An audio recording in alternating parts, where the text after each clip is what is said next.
El día de hoy vamos a revisar un video muy entretenido, muy interesante y vamos a hablar de fármacos inotrópicos y fármacos vasopresores. Vamos a hacer por ahí más o menos unos 2 o 3 videitos tratando de hablar de ellos para poder dar una referencia de cuál es su uso, cuáles las situaciones clínicas en donde se deben de utilizar y bueno, algunos principios que definitivamente son importantes. No olvides suscribirte al canal, activa la campanita, ve todos los videos que estamos publicando, estamos haciendo mucho trabajo, estamos a punto de sacar pues más ideas, más contenido, más productos. Bueno, tenemos una y mil cosas en la cabeza y bueno, iremos materializando una por una, pero le daremos su tiempo obviamente a cada uno de estas nuevas ideas. Bueno, vamos a iniciar con el video. Vamos a ver inotrópicos y vasopresores. Cuando un paciente tiene un gasto cardíaco bajo, cuando las condiciones clínicas del paciente demuestran un estado de choque, ya sea un choque distributivo, ya sea un choque obstructivo, ya sea un choque hipovolémico, pues bueno, esta situación referente al estado de choque de repente necesita que nosotros le podamos dar una mano al sistema cardiovascular para poder mejorar la condición del paciente. La primera línea, por ejemplo, en los hipovolémicos, pues la restitución de líquidos y las transfusiones. Sin embargo, los líquidos no siempre son el camino exclusivo para los pacientes. Si el paciente requiere líquidos, se restituyen, pero cuando los líquidos han llegado a los límites aceptables para el paciente, seguir agregando líquido solamente va a generar que nosotros encharquemos al paciente. En esos momentos vamos a necesitar fármacos que mejoren ciertas condiciones del gasto cardíaco de nuestro paciente.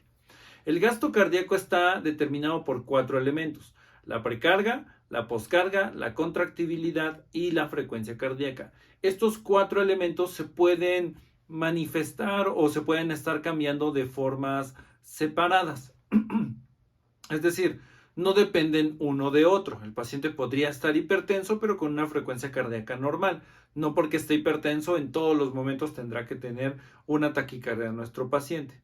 Pero los fármacos estarán divididos en 2 elementos o en 2 familias, digámoslo de alguna forma, para poder ver su efecto y su acción. Tenemos estos dos.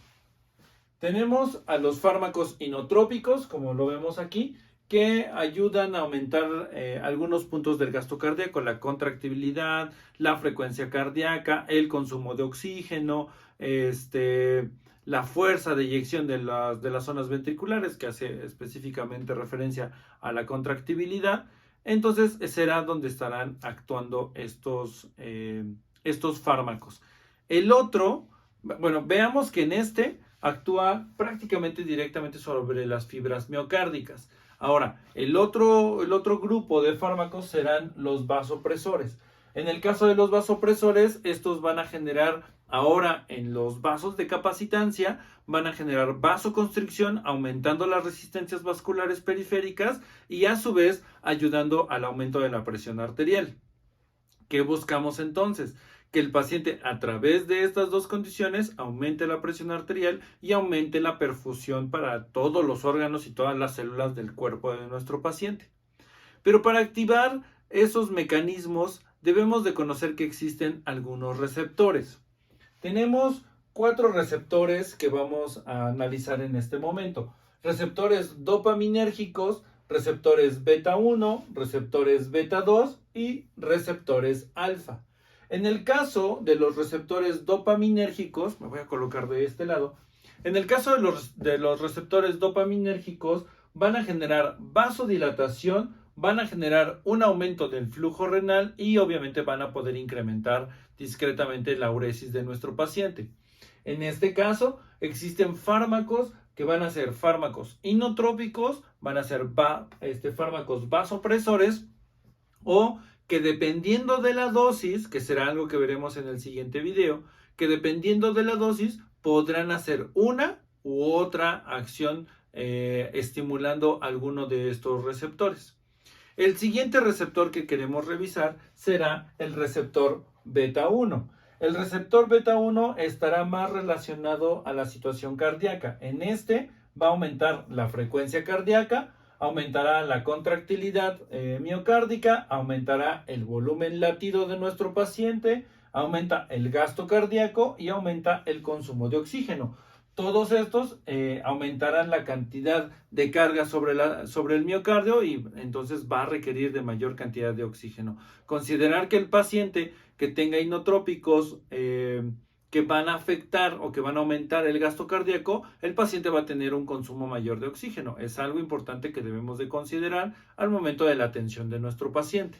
Entonces, los dopaminérgicos generan vasodilatación, aumento del flujo cerebral, coronario, mejoran la circulación en el paciente para condiciones en donde eso se busca como mejoramiento clínico para el paciente. Los beta 1 actúan más sobre la zona cardíaca, aumentan frecuencia cardíaca, consumo de oxígeno, volumen latido, gasto cardíaco. Y tenemos otros receptores que son los beta 2.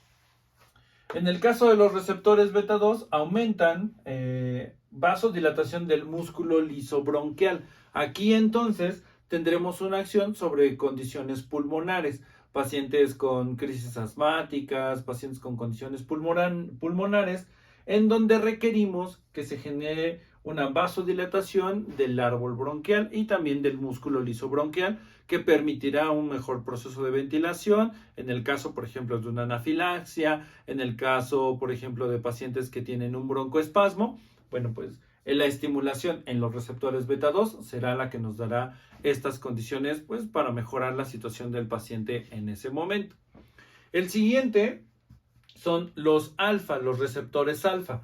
Los receptores alfa están más involucrados en los vasos sanguíneos. Esto es porque aumentan las resistencias vasculares periféricas. Es decir, el vaso sanguíneo tiene un diámetro, se hace estrecho, se genera vasoconstricción o genera resistencia sobre el vaso. Esto aumenta el flujo y aumenta la presión arterial del paciente. Entonces actúan a diferentes niveles en diferentes receptores, lo cual ayudará a agregar un segundo inotrópico cuando así sea necesario con los pacientes. Y a su vez, una vez que generan el aumento de las resistencias vasculares periféricas, aumentarán la presión arterial del paciente. Entonces, ¿qué se debe de considerar? Un paciente debe de mantener ciertas cifras para lograr una perfusión adecuada. Una presión arterial media mayor o igual o mayor a 65 milímetros de mercurio o mayor a 90 milímetros de mercurio en la presión sistólica. Para que el paciente alcance esto y no sea solo a través de líquidos, porque los líquidos solamente es hasta el punto de necesidad del paciente, el paciente séptico puede requerir líquidos, se le pueden administrar líquidos, pero una vez que se ha llegado a restaurar la condición hídrica del paciente, pues hay que buscar otro medio para mejorarlo. En este caso, el uso de inotrópicos y de vasopresores. ¿Qué se busca en el uso de los inotrópicos y los vasopresores? Mejorar estas condiciones. Si de inicio se coloca un inotrópico, por ejemplo, uno que genere estimulación en los receptores beta 1, va a aumentar la frecuencia cardíaca, el gasto cardíaco, el consumo de oxígeno, el volumen latido y estará actuando directamente sobre el corazón. El segundo inotrópico no deberá de actuar directamente sobre el mismo receptor del primer inotrópico, porque solamente sería como aumentar la dosis y ya vimos que, bueno, no es suficiente la estimulación de este receptor. Se puede agregar uno que aumente las resistencias vasculares periféricas y ahora, entre dos efectos diferentes, se mejore la presión arterial del paciente y las condiciones. En los siguientes videos estaremos viendo una tabla publicada en un artículo sobre el uso de inotrópicos en el shock séptico, sobre cómo actúan a diferentes dosis algunos medicamentos que pueden estar agregados en más de estos receptores. Es una gran tablita, les vamos a dejar obviamente la referencia del artículo cuando lleguemos a ese video. Tenemos aquí el primero que nos da este primer contacto, este primer acercamiento con el uso de los inotrópicos. Entonces, bueno, son los receptores, la parte inicial de esta serie de videos sobre inotrópicos. Nos vemos en los siguientes. Cuídense mucho, denle like, compartan, vean nuestras infografías, descárguenlas. Tenemos muchos más videos, tenemos muchas cosas interesantes. Vamos a traer grandes cosas, ya lo verán, y bueno, pues lo estaremos obviamente publicando a través de nuestras redes, a través de los canales, y Por cierto, bueno, para cuando salga este video, estamos muy cercanos al final del 2023 y bueno, pues ahí estaremos compartiéndoles un poquito también de la experiencia que vamos a tener en un congreso de enfermería, en donde, bueno, pues han sido muy amables la Escuela Isabel de Hungría de invitarnos. Entonces, bueno, estaremos publicando, esténse muy atentos y nos vemos en el congreso, nos vemos en los demás videos, sigan comentando y bueno, pues ya no le damos más tiempo, nos vemos en el siguiente video, cuídense mucho.